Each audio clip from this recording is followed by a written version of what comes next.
So ayun nga guys, kasi naghahanap nga ako ng aking mapapaglabhan ng mga aking mga damit. So ngayon nakita ko tong 101 self-service. Kaya nagtanong ako at sinubukan ko kung paano maglaba dito. So ayun nga, isasalang mo siya, lalagyan mo siya ng sabon, lalagyan mo na rin siya ng Downy, tapos isiset ng 45 minutes. So ngayon tapos na yung nilabhan ko, ililipat natin ngayon siya sa taas. Ito naman taas, ito yung dryer. Dito mo lahat ilalagay para matuyo agad lahat ng mga nilaban mo. So ngayon, ang nagsiset na to, yung babae na nakatoka dito.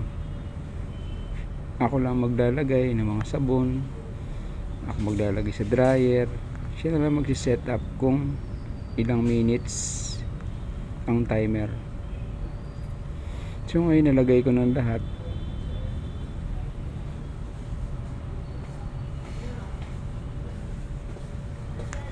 So ngayon nga si ate sinuot na yung card para masimula na yung dryer.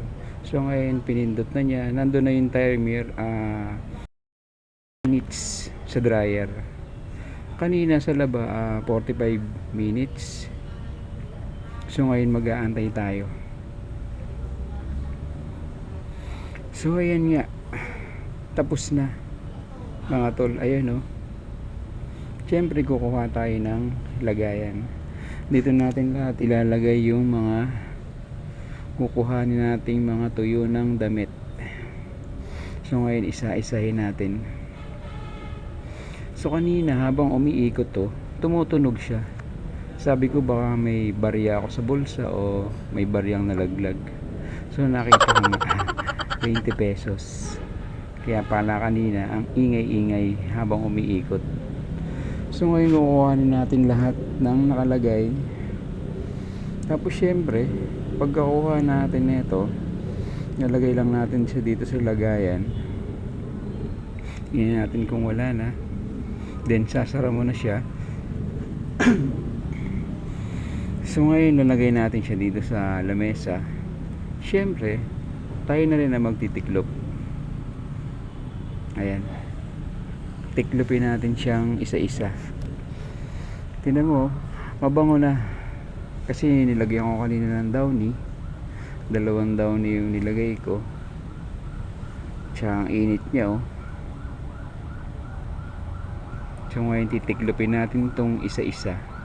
Bale nagastos ko lahat dito mga tol sa paglalaba 180 lahat. So ngayon guys,